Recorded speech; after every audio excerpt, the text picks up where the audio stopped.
কিয়ামতের দিন কে সুপারিশ করবে আপনার? কে? কেউ নাই। ওয়াত্তাকু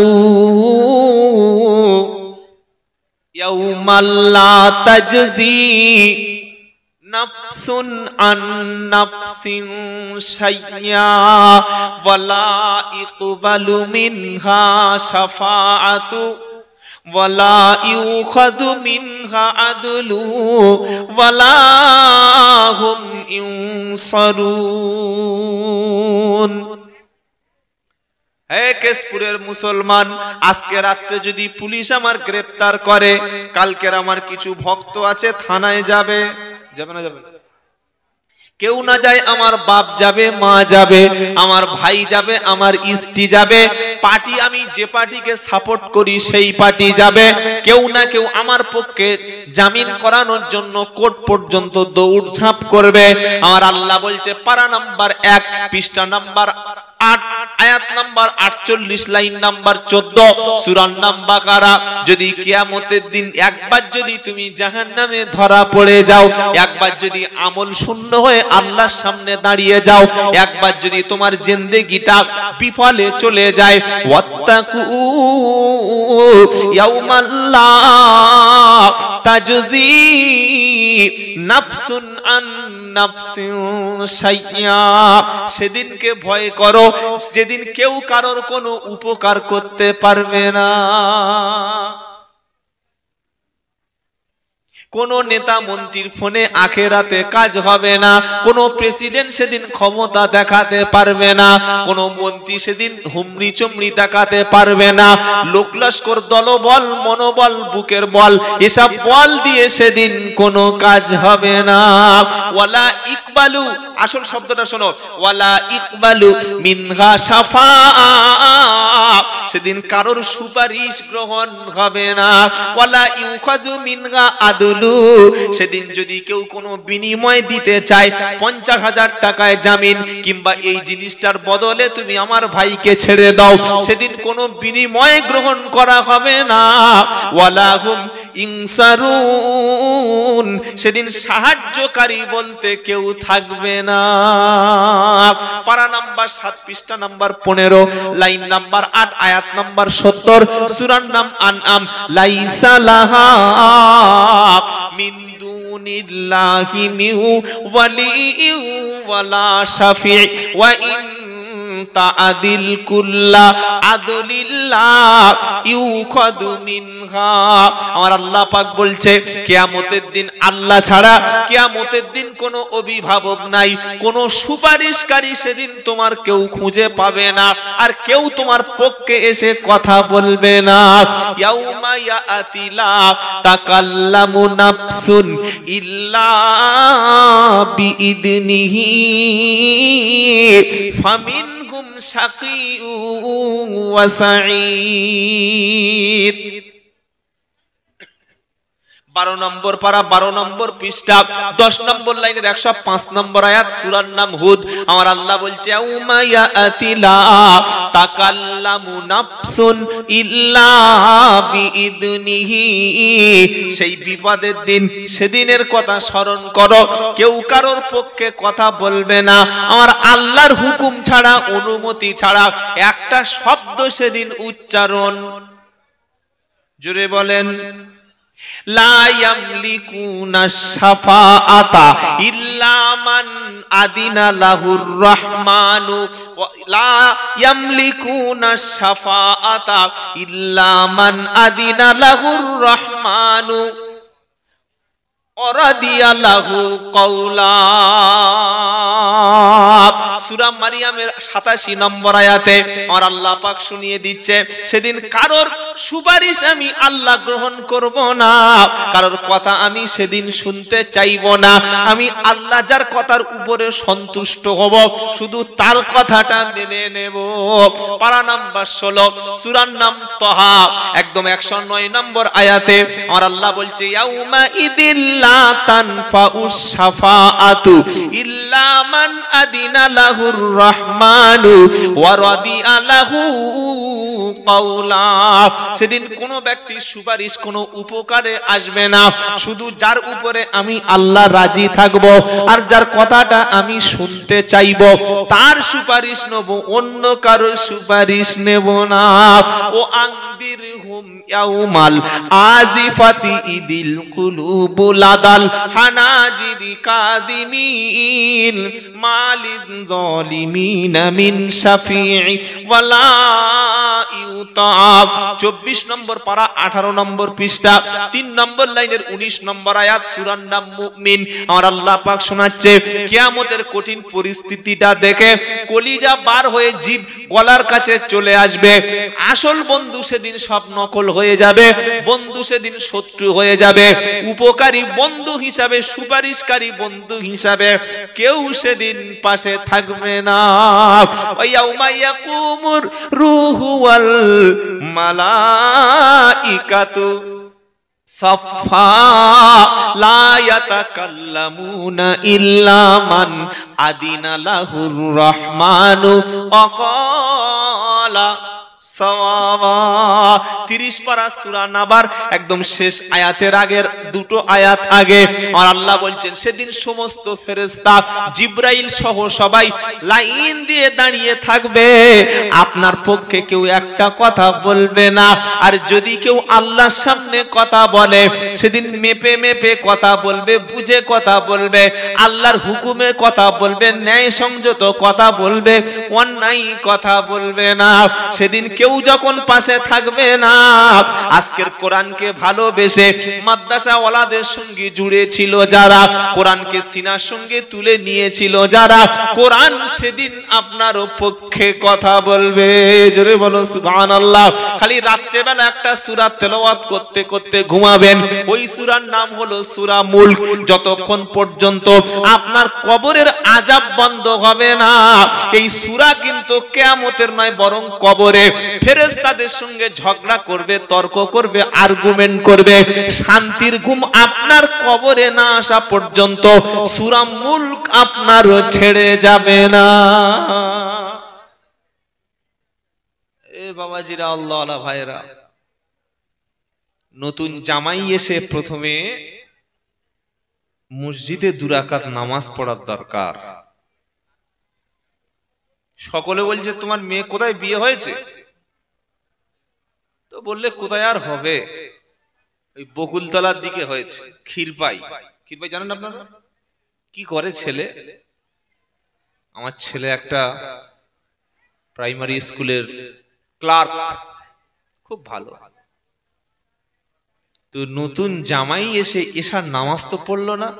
বললে এখনকার ছেলে তো একটু কি অসুবিধা আছে, ছেলেদের আবার অসুবিধা কি গো? যদি বলে মেয়েদের অসুবিধা মানা যায়, আল্লাহ তাদের মাসে মাসে ছুটি দিয়েছে, কিন্তু কোন ছেলে যদি বলে আমার অসুবিধা, তাহলে তো ছেলেও নয়। বুঝতে পারছেন কি বললো? আল্লাহ মেয়েদের মাঝে মাঝে কনসেশন দিয়েছে, তাদের অপবিত্র ব্যাপার আছে।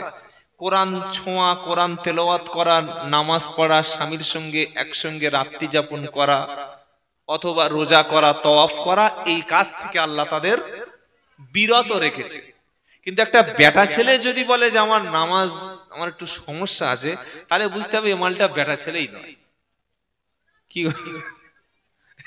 বাবাজিরা, আল্লাহ পাড়ার লোক বলছে কই জামাই ফজরে এলো না, বলে সে এখন ঘুমোচ্ছে। কোথায় ঘুমোচ্ছে আল্লাহই জানে। আজকের আমাদের তরুণ প্রজন্ম মোবাইলে এতটা আসক্ত, আমাদের সমাজ ব্যবস্থা তাদের করে দিয়েছে, এদের হাতে পড়াশোনা সেই বই আর দেখতেই পাচ্ছে। সব বাড়িতে দেখুন, আমার বাড়িতে, আপনার বাড়িতে 300 টাকা রিচার্জ করলে আনলিমিটেড 5G। কত চালাবি চালা, কত চালাবি চালা, কোনটা দেখবি? ইউটিউবে দেখবি একদম এইচডি কোয়ালিটির ছবি, 720, 1200 এইচডি। ফেসবুকে সেখানে এইচডি ছবি, ইনস্টাগ্রামে সেখানে লাল লাল ছবি, হট ছবি, যাবে কোথায়? ও এই সব দেখে আর বই মাথায় ঢুকবে? আমার ছেলেদের ধ্বংস করে দেওয়ার জন্য, আমার ছেলেরা যাতে মূর্খ থাকে, আমার মেয়ে যাতে মূর্খ থাকে, এটা ধ্বংস করে দেওয়ার জন্য একটা মোবাইলের অপব্যবহার বেশি। সেজন্য যত মাদ্রাসা আছে, কোন মাদ্রাসায় ছাত্রদেরকে মোবাইল ব্যবহার করতে দেওয়া হয় না। কি হয় নাকি? অত সহজ না। ওস্তাদরাও লিমিট রেখে ব্যবহার করে। হ্যাঁ, এটার নাম মাদ্রাসা শিক্ষা ব্যবস্থা। যত ছাত্র ভালো র্যাঙ্ক করে, প্রত্যেক ছাত্রকে বইয়ের সঙ্গে বেশি সম্পর্ক রাখতে হয়। আজ আমাদের মুসলমানদের শিক্ষার সিস্টেম যাতে পুরো ধ্বংস হয়ে চুরমার হয়ে যায়। ইংরেজরা প্রথমে এসে ভারতবর্ষে যখন 1757 সালে পলাশির যুদ্ধে নবাবকে পরাজিত করে আমাদের দেশে ঢুকলো, ইংরেজরা সর্বপ্রথম এসে আমাদের যে শিক্ষায় সিলেবাস ছিল, উর্দু, ফার্সি, এই পুরো শিক্ষাটাকে নিষিদ্ধ হারাম করে দিয়ে ইংলিশটাকে এমন ভাবে চাপিয়ে দিল, মুসলমানদের শিক্ষা ব্যবস্থা কোমর ভেঙে দুমড়ে মুচড়ে শেষ করে দিল। দিয়েছে না দেয় নাই? দিয়েছে। তারপর ইংরেজরা কি করলো? ধর্ম ব্যবস্থা আলাদা, শিক্ষা ব্যবস্থা আলাদা, ধর্মীয় শিক্ষা আলাদা, জেনারেল শিক্ষা আলাদা, দুটোকে একটা ভাগ করে দিল, দুটো ভাগ। সুতরাং এসব কথা ভালো করে শুনুন। যে মুফতি হলো, যিনি মুহাদ্দিস হলেন, মুফাসসির হলেন, তিনি কিন্তু বিজ্ঞান সম্পর্কে আর ধারণা রাখতে পারলেন না।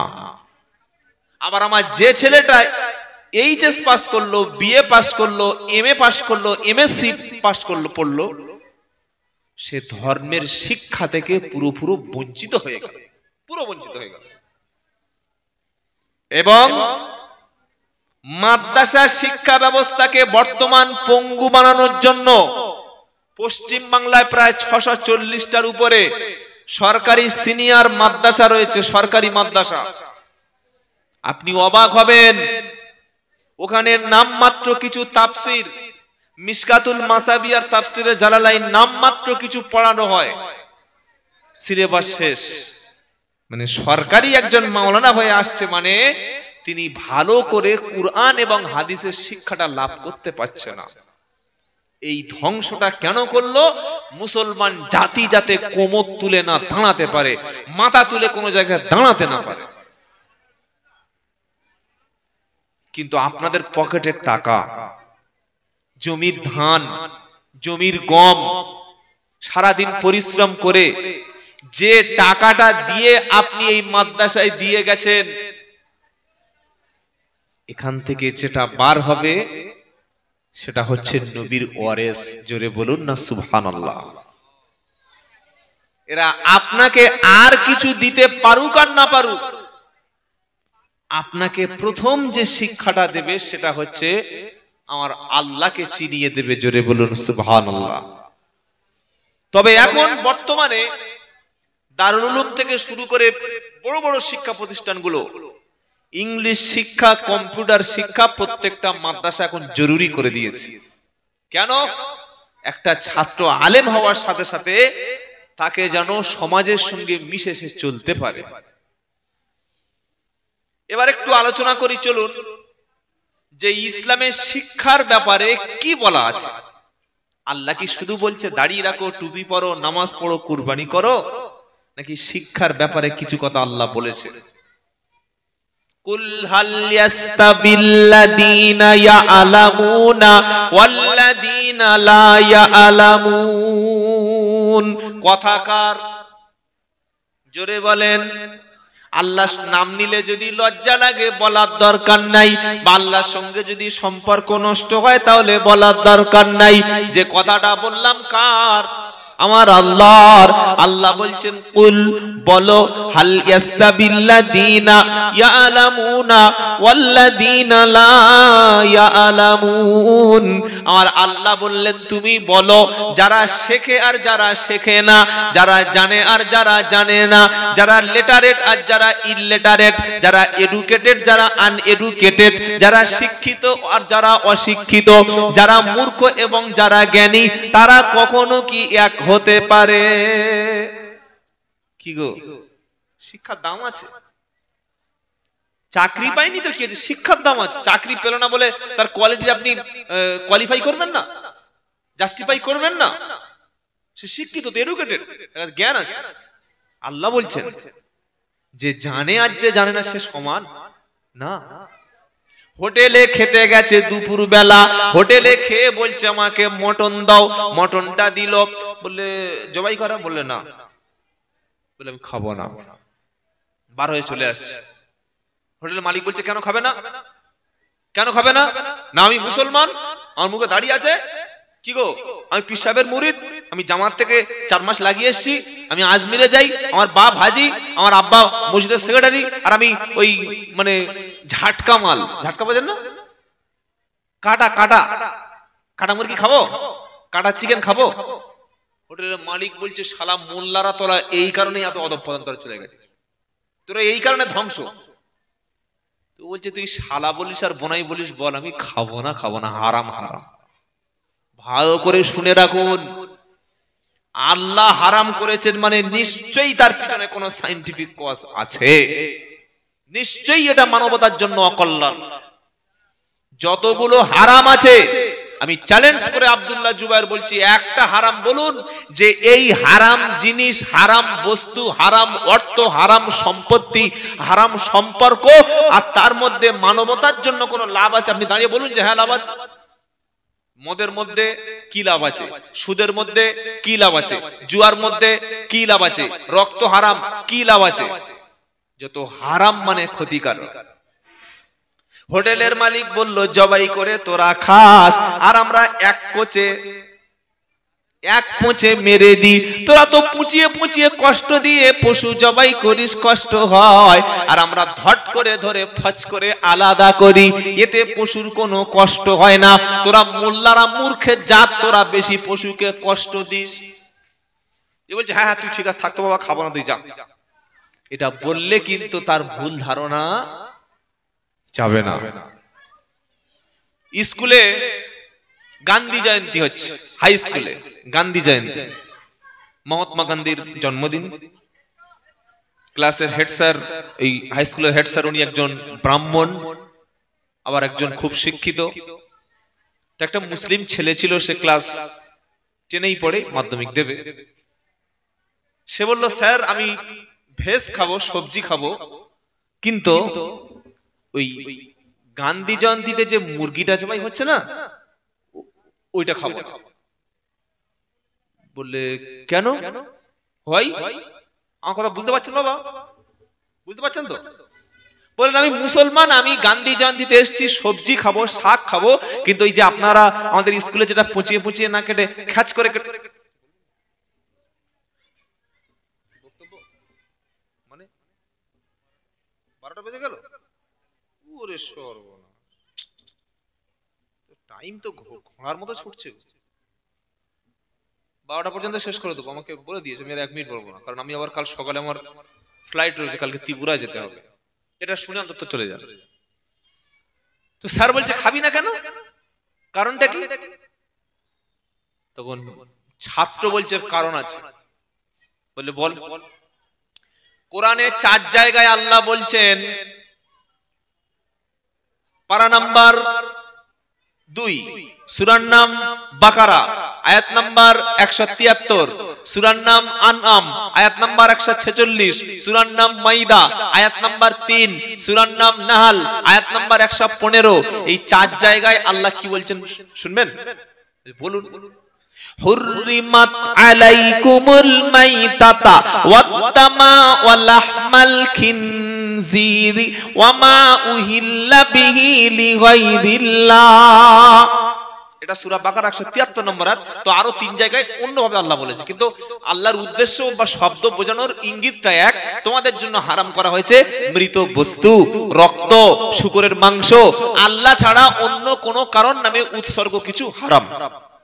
আয়াতটা ছেড়ে বলে দিল যে মরা জিনিস খাবো না। বলে আরে মরা নাই রে বাবা, এটা তো খ্যাচ করে এক কোপে কাটা হয়েছে, সমস্যা কি?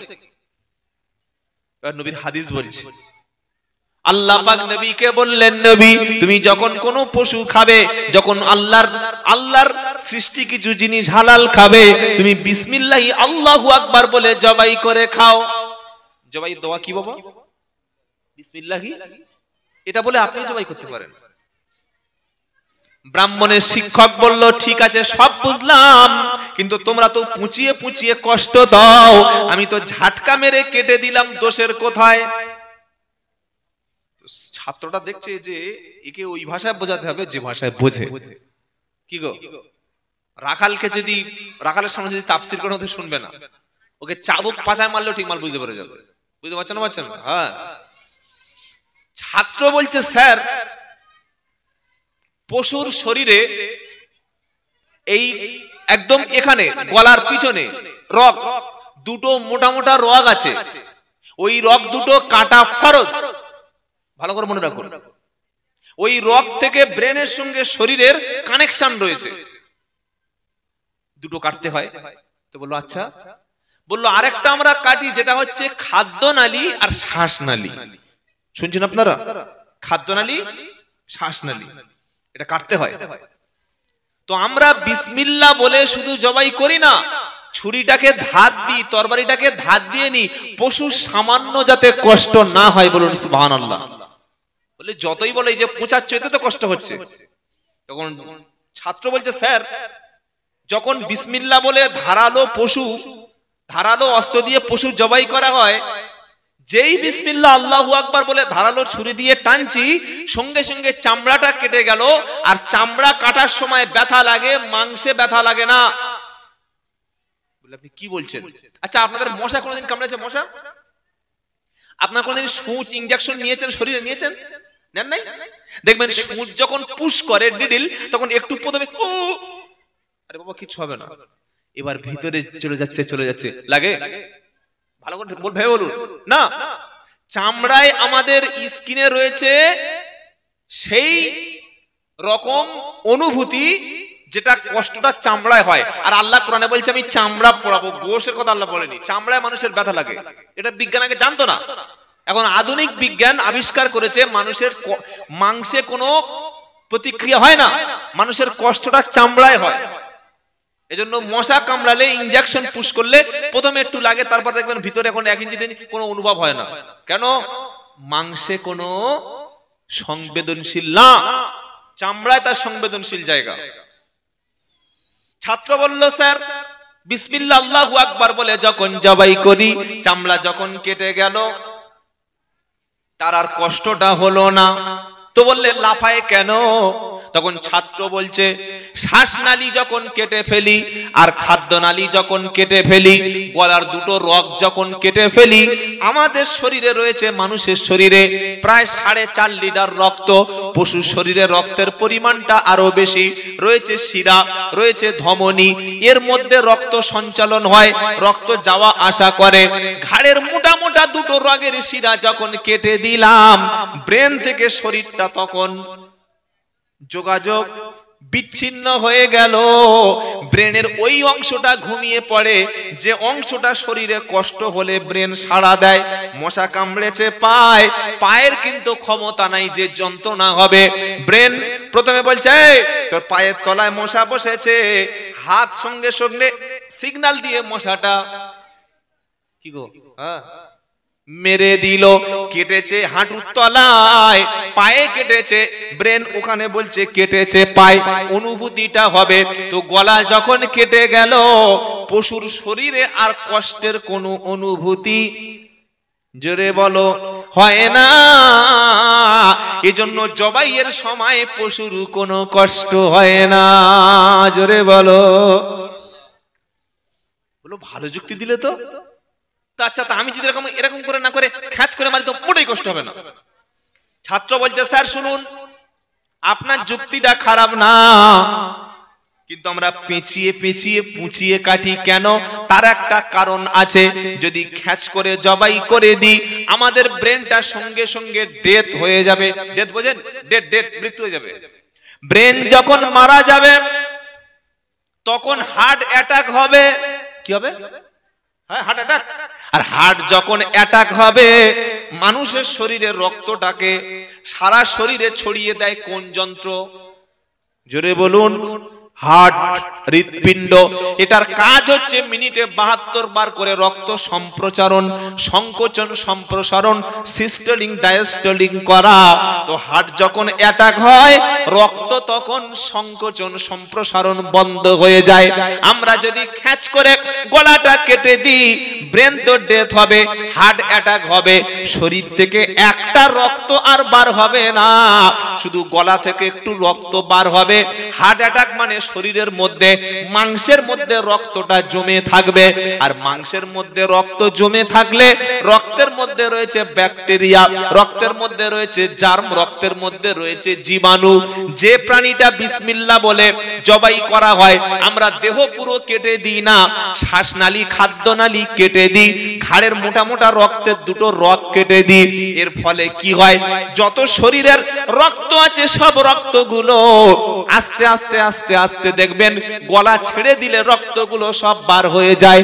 রক্ত বার হয়ে গেল মানে মাংসের মধ্যে আর কোনো জীবাণু থাকে না, আর এই রক্তটা বার হয়ে গেল মানে পশুটা সম্পূর্ণ জীবাণু মুক্ত হয়ে গেল। আল্লাহ বলল হালাল ভাবে তোমরা জবাই করে খাও। কিছু বুঝতে পেরেছেন? যদি আপনাকে বলে যে তোমরা ওই ঝাটকা মাল্লাকে পুচিয়ে পুচিয়ে কাটে কেন, এটা বলতে পারবেন তো? আর না বলতে পারলে বক্তব্য শুনে নিয়ে বা পড়ে বলবেন। আমাদের প্রচুর মুসলমানদের বলে তোমরা তো কাটোয়া কেটে কাটা মাল খাও। ভাই কাটা মালের দাম বেশি। হ্যাঁ, আর একটা কথা বলি, দেখি কটা বাজে, এই তো 55 আর 5 মিনিট। আমাদের মুসলমানদের মুসলমানি হয়, হয় না? বলুন না, প্রচুর মানুষ এটাকে মোল্লা, কাটা মোল্লা, প্রচুর সাম্প্রদায়িক লোক এটা বলে।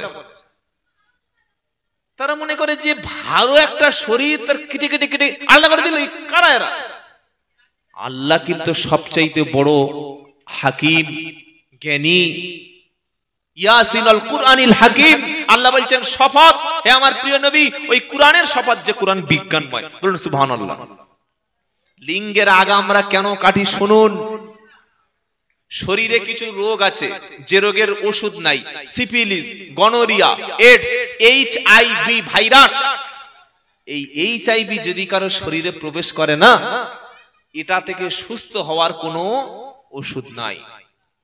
যারা লিঙ্গের অগ্রভাগ মুসলমানরা কাটিয়ে দেয়, সিফিলিস, গনোরিয়া, এইডস এর মতো কোনো যৌন রোগ জীবনে হবে না। পেশাব গিয়ে বাধাপ্রাপ্ত হওয়ার কারণে কিডনি ফেল হয়, সেটাও হবে না। যৌবন শক্তি সারা জীবন অটুট থাকবে। জোরে বলুন সুবহানাল্লাহ। আল্লাহ ইসলামকে এরকম পাগলের ধর্ম বানায়নি। এই দাড়িটা রাখতে বলা হয়েছে, এটা রাখার মানে আপনার মুখের সৌন্দর্যটা বৃদ্ধি পাবে, শুধু তাই নয়, এই মুখের চামড়াগুলো বারবার চাঁচলে ত্বক নষ্ট হয়, চোখেরও ক্ষতি হয়, ব্রেনও ক্ষতি হয়। আল্লাহ এই জন্য বলছে এটা রেখে দাও। গোঁপটা আমরা ছোট করি, আর অনেক মুসলমান উল্টে কি করে, এমন এমন গোঁপ রেখেছে দূর থেকে দেখলে বোঝা যাবে না যে হাসছে না কাঁদছে, গাড়ি ডিপার করছে তাও বোঝা যাচ্ছে না হাসছে না কাঁদছে, এমন গোঁপ। এই গোঁপের মধ্যে যদি নাকের যে দূষিত পদার্থ বার হয়, কার্বন ডাই অক্সাইড, আমার শরীর তো ক্ষতি হয়ে যাবে। এই জন্য গোঁপ ছোট করে দাও। সর্বোপরি যেটা আপনাকে বলে গেলাম, শিক্ষার গুরুত্ব অপরিসীম। কোরআন শুরু হয়েছে ইকরা বিসমি রাব্বিকাল্লাযী খলাক দিয়ে। এই এতক্ষণ কথার মধ্যে সারাংশ হচ্ছে এই, আজ থেকে আমরা সিদ্ধান্ত করব আমি পড়ব, আমার সন্তানকে উচ্চ শিক্ষায় শিক্ষিত করাবো। সকলে বলুন ইনশাআল্লাহ। আর ওই শিক্ষার সাথে সাথে ডক্টর মোহাম্মদ শহীদুল্লাহ রহমতুল্লাহ আলাই শিক্ষাবিদ ছিলেন। তিনি বলেছিলেন যে তোমরা অনেক শিক্ষা অর্জন করেছো, কিন্তু কোরআন শিখুনি, তোমাদের জ্ঞান জিরো। তাই মাদ্রাসা আছে, আল্লাহর কোরআনের মাদ্রাসা, প্রত্যেকে আসুন, শিক্ষা গ্রহণ করুন, সন্তানকে উচ্চ শিক্ষায় শিক্ষিত করা বলেন ইনশাআল্লাহ। ওমা আলাইনা ইল্লাল বালাগ।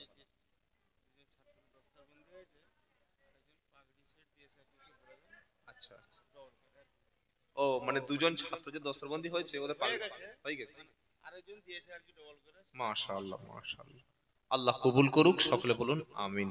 যাই হোক, আল্লাহ আমাদের শোনা এবং বলার চাইতে বেশি করে আমল করার তৌফিক দিন, সকলে বলি আমিন। ও আখিরি দাওয়ানা আনিল হামদুলিল্লাহি রাব্বিল আলামিন। একটু প্রিয় নবীর মহব্বতে দরুদ পড়ুন, আল্লাহুম্মা